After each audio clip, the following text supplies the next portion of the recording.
ആയിട്ടുള്ള പവലിയനാണ് ആഫ്രിക്ക. ഞാൻ കോവിഡ് സമയത്ത് ആഫ്രിക്കയിൽ പോയി ഞങ്ങൾക്ക് കോവിഡ് വന്നതാണ് അവിടെ ചെന്നപ്പോൾ. എന്ന് വെച്ച് കഴിഞ്ഞാൽ നല്ല ക്രൗഡ് ഉണ്ടായിരുന്നു ആ സമയത്ത്. പിന്നെ നമ്മൾ മാസ്ക് യൂസ് ചെയ്തിട്ടുണ്ടെങ്കിലും ഹാൻഡ് കോണ്ടാക്റ്റ് ഒക്കെ വരുന്നതുകൊണ്ട് നമുക്ക് എന്തായാലും ആ സമയത്ത് അങ്ങനെ കോവിഡൊക്കെ പിടിച്ചു. അങ്ങനെ വലിയ സീനൊക്കെ ആയിരുന്നു കേട്ടോ. അപ്പോൾ ഇത്തവണ പോയപ്പോൾ വീണ്ടും നമ്മൾ ആഫ്രിക്കയിൽ കയറി. അപ്പോൾ അവിടെ ചെന്നപ്പോൾ എനിക്ക് ഏറ്റവും ഇഷ്ടം എന്ന് വെച്ചാൽ ഇവരുടെ ഇങ്ങനെ ഡെമോ കാണിക്കുന്നതും കാര്യങ്ങളൊക്കെ ഭയങ്കര ഇഷ്ടമാണ്.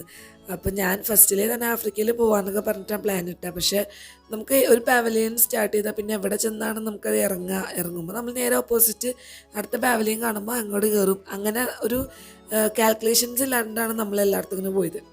അപ്പോൾ ആഫ്രിക്കയിൽ വന്നു. അപ്പോൾ അവർക്ക് കുറേ ഇന്ത്യൻസിനൊക്കെ നല്ല പരിചയമുണ്ടെന്ന് പറഞ്ഞു. അപ്പോൾ ഇങ്ങോട്ട് ചോദിച്ചു, നമ്മൾ കേരള ആണോ എന്നൊക്കെ ചോദിച്ചു കേട്ടോ. അവർക്ക് കസ്റ്റമേഴ്സൊക്കെ ഉണ്ടെന്ന് പറഞ്ഞു. കഴിഞ്ഞ പ്രാവശ്യം നമ്മൾ പോയപ്പോൾ കോവിഡിൻ്റെ